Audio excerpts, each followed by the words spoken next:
आज Doubtnut app download करें। Doubtnut पर अपने सभी गणित, रसायन विज्ञान, भौतिक विज्ञान और जीव विज्ञान के डाउट्स का करो सफाया। बस प्रश्न की फोटो खींचो, एक ही प्रश्न को क्रॉप करो और तुरंत वीडियो सोल्यूशन पाओ। अभी डाउनलोड करें। हेलो स्टूडेंट्स, तो आपको इस क्वेश्चन में दे रखा है कि इंद्रधनुष क्या होता है। चित्र की सहायता से प्राथमिक और द्वितीयक इंद्रधनुष में भेद बताएं। क्यों दो प्रेक्षक एक ही इंद्रधनुष नहीं देख सकते। ठीक है, तो सबसे पहले बात करते हैं कि इंद्रधनुष क्या होता है आपके पास। इंद्रधनुष, इसको आप क्या कहते हो, रेनबो कहते हैं ना। ठीक है, तो इंद्रधनुष की परिभाषा देखिए कि जब प्रकाश किसी जल की बूंद से अपरिवर्तित होता है तो प्रकाश 7 रंगों में बिखर जाता है। जिसका आकार वृत्त की चाप जैसा दिखाई देता है उसे इंद्रधनुष कहते हैं। हालांकि आपको देखा जाए तो जो इंद्रधनुष है पूरा गोलाकार बनता है, पर पृथ्वी की सतह से आप उसको आधा ही देख पाते हो। ठीक है ना, तो चित्र की सहायता से प्राथमिक और द्वितीयक इंद्रधनुष के बारे में बताना है आपको कि प्राथमिक क्या होता है और द्वितीयक क्या होता है। प्राथमिक इंद्रधनुष, इसके बारे में डिस्कस करते हैं। ये क्या होता है प्राथमिक इंद्रधनुष। ठीक है, तो जो प्राथमिक आपके पास इंद्रधनुष है वो किस तरीके से बनता है आपके पास प्राथमिक इंद्रधनुष। तो इसमें क्या होता है प्राथमिक इंद्रधनुष में क्या होता है, रिफ्लेक्शन यानी कि अपवर्तन, अपवर्तन यानी कि प्रकाश का अपवर्तन यानी कि रिफ्लेक्शन, और होता है पूर्ण आंतरिक परावर्तन यानी कि टोटल इंटरनल रिफ्लेक्शन, पूर्ण आंतरिक परावर्तन। ठीक है, और उसके बाद वापस क्या होता है आपके पास अपवर्तन यानी कि रिफ्लेक्शन। तो ये कह सकते हैं कि आपके पास जो प्राइमरी यानी कि प्राथमिक इंद्रधनुष है, सबसे पहले क्या होता है उसमें अपवर्तन होता है, फिर पूर्ण आंतरिक परावर्तन यानी कि टोटल इंटरनल रिफ्लेक्शन, और फिर वापस अपवर्तन यानी कि 2 बार अपवर्तन होता है, 1 बार आंतरिक परावर्तन होता है। डायग्राम से समझते हैं। जैसे मान लीजिए आपके पास ये पानी की बूंद है ना, और इस पर किसी एंगल से आपके पास इस पर श्वेत प्रकाश गिर रहा है। सपोज करिए लाइट आई आपके पास है ना, किसी भी एंगल पर ये श्वेत प्रकाश है आपके पास। ठीक, श्वेत प्रकाश।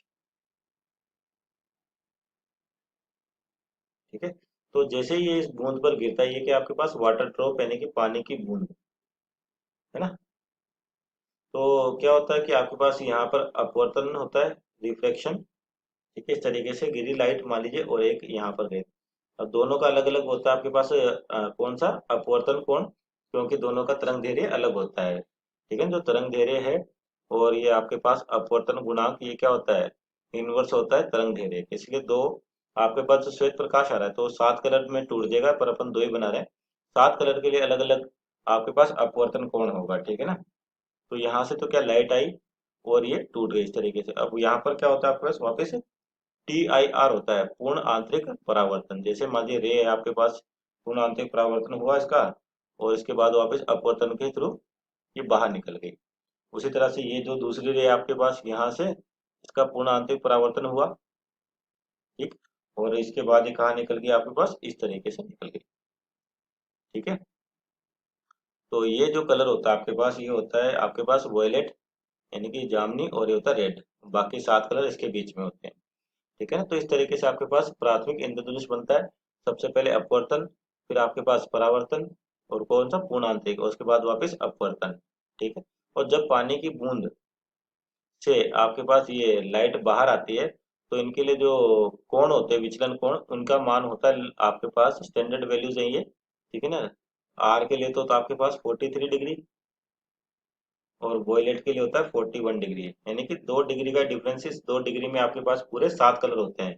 कौन से होते हैं, विबग्योर, और ये सभी को पता होगा, है ना। ठीक है ना, ये 7 कलर होते हैं। तो यानी कि जब लाइट बाहर निकलती है तो आपके पास जो रेड कलर, लाल कलर है, वो आपके पास बूंद से 43 डिग्री पर निकलता है, और वॉयलेट कलर 41 डिग्री पर। इसको एक और डायग्राम से समझते, देखो किसके, प्राइमरी रेनबो को। मान लीजिए आपके पास एक बूंद ये है, ठीक है ना, और एक बूंद इसके नीचे जस्ट यहाँ पर इस तरीके से। ठीक है, और यहाँ पर आपका ऑब्जर्वर मान लेते हैं। ठीक है, जिसकी आंखों पे लाइट गिरी है।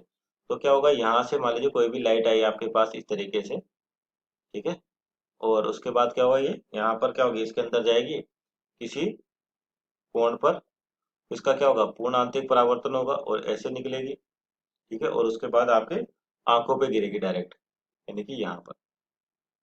ठीक है, उस तरह से इस वाले की भी बात करते हैं कि इस पर कोई लाइट आई, यहाँ पर गिरी, है ना, और ये किसी दूसरे एंगल पे क्या हुई, यहाँ पर गिरी, और यहाँ पे इसका पूर्ण आंतरिक परावर्तन हुआ यहाँ पर, उसके बाद आपकी आंखों पे गिर जाती है, इस तरीके से। तो ये जो कोण दे रखे अभी जस्ट कहा था आपके पास कि लाल कलर के लिए कितना होता है आपके पास 43 डिग्री, और वॉयलेट के लिए होता है 41 डिग्री। तो ये तो हो गया वॉयलेट कलर 41 डिग्री पर, और ये हो गया रेड कलर आपके पास 43 डिग्री पर, है ना। तो इसका मतलब ये किसके लिए डायग्राम बना हुआ आपके पास, ये वॉयलेट का यानी कि जामनी कलर का है, और ये रेड कलर के लिए है आपके पास। तो यानी कि जो आपके पास सबसे पहले देखोगे तो जो इंद्रधनुष होता है उसके सबसे मान लीजिए इस तरीके से जो इंद्रधनुष बनता है आपके पास 7 कलर का। तो सबसे पहला जो कलर होगा यहाँ पर आपको वॉयलेट दिखाई देगा, और सबसे बाहर वाला कौन सा होगा, लाल कलर होगा, ठीक है ना। तो इस तरह से आपका प्राथमिक इंद्रधनुष बनता है। ठीक, और उसी तरीके से आपके पास द्वितीयक सेकेंडरी रेनबो की बात करते हैं ना कि द्वितीयक इंद्रधनुष।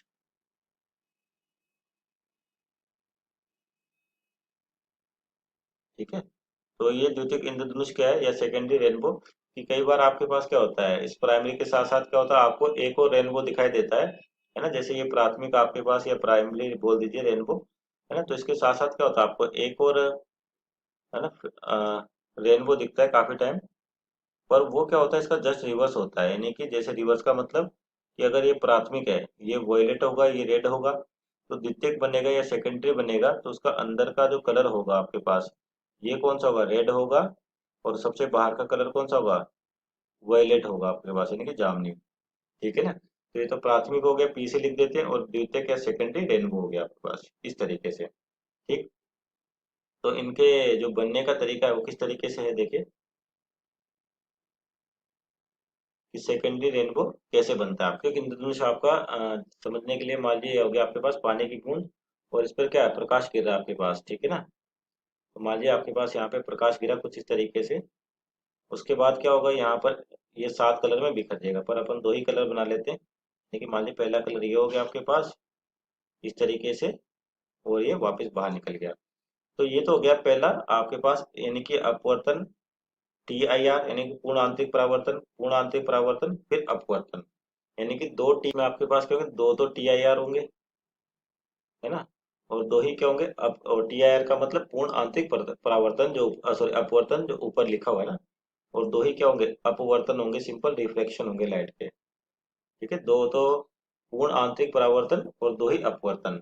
तो आपके पास जो लाइट है यहाँ पर बेसिकली 7 कलर में टूटती है, तो दो ही कलर लेते हैं अपन। मान लीजिए इस तरीके से लाइट गई, फिर इसका TIR हुआ, यहाँ पर गई, फिर TIR हुआ, यहाँ पर गई, फिर TIR और बाहर निकल गया। ठीक है ना। तो यहाँ पर जो आपके पास ये होता है, ये जो कलर होगा V2, है ना, और ये हो जाएगा R2। ठीक है, तो जब प्रकाश ऐसे गिरता है तो क्या होता है इसमें, दो तो TIR होते हैं और दो रिफ्रैक्शन होते हैं अपवर्तन आपके पास, ठीक है ना। तो इस तरह से आपका क्या गिरता है, और ये क्या श्वेत प्रकाश है, श्वेत प्रकाश। ठीक है, तो ये जो रेनबो बना आपके पास ये कहलाता है द्वितीयक इंद्रधनुष या सेकेंडरी रेनबो, जो प्राइमरी रेनबो के साथ ही बनता है ना मैक्सिमम टाइम। ठीक है, तो इसमें और इसमें आपके पास फर्क कितना है, अगर इनके कोण को देखें अपन, तो यहाँ पर जो कोण होते हैं आपके जो पानी की बूंद या होरिजन ओरिजिन के साथ बनाते हैं, जैसे यहाँ पर हाइट है ना, ये आपका होरिजन हो गया, इसके साथ बनाते हैं। उसी तरह से यहाँ पर क्या होगा आपके पास, तो इसमें जो रेड कलर है यानी कि इसके लिए जो कोण होता है वो होता है 51 डिग्री, और जो वॉयलेट कलर है ये होता है आपके पास 53 डिग्री। और दो TIR होते हैं, इसका मतलब जो आपका पहले वॉयलेट अंदर था और रेड बाहर था, तो दो बार TIR होने की वजह से ये आपके पास रेड किधर हो जाएगा, अंदर की ओर, और वॉयलेट बाहर की ओर। ठीक है ना, तो इस तरह से आपका द्वितीयक रेनबो बनता है। ठीक है, और उसके बाद पूछा है आपसे, दो प्रेक्षक एक ही इंद्रधनुष नहीं देख सकते, यानी कि दो ऑब्जर्वर हैं वो एक ही इंद्रधनुष को नहीं देख सकते। तो आपका नेक्स्ट क्वेश्चन है कि दो प्रेक्षक एक ही इंद्रधनुष नहीं देख सकते। ठीक है, ऐसा इसलिए देखो, इस डायग्राम से समझते हैं कि अगर कोई भी पर्सन है जिसको अगर इंद्रधनुष दिख रहा है तो उसकी आंखों पर एक तो ये जो एंगल दे रखे इतने एंगल बनने चाहिए। ठीक है, तो अगर मान ली कोई भी पर्सन है वो इस इसकी आंखों पे रेनबो दिखाई दे रहा है, और इसके साइड में एक और पर्सन है, ठीक है ना। ठीक, तो उसके लिए भी ये दो कोण होने चाहिए, पर अगर इसी रेनबो से टकराकर रे इसके पास जाएंगी तो ये 41 और 43 डिग्री का एंगल नहीं बनाएंगी। दूसरी चीज, जो पानी की बूंदें होती है काफी ज्यादा दूर होती है तो भी एंगल इस पर नहीं बन सकते। अगर इसको रेनबो दिख रहा होगा तो इसका एक अलग रेनबो होगा, ठीक है ना। तो इस रेनबो को यही पर्सन देख सकता है। अगर इस रेनबो को ये देखना चाहता है तो ये एंगल फिक्स है, कोण आपके पास बदल देंगे, इसलिए दो प्रेक्षक आपके कभी भी एक ही रेनबो को नहीं देख सकते। Okay, thank you. कक्षा 6वीं से 12वीं से लेकर नीट, IIT, JEE वो एडवांस के लेवल तक 1 करोड़ से ज्यादा छात्रों का भरोसा। आज ही डाउनलोड करें डाउटनेट ऐप या व्हाट्सएप करें अपने सारे डाउट्स 8400 400 400 पर।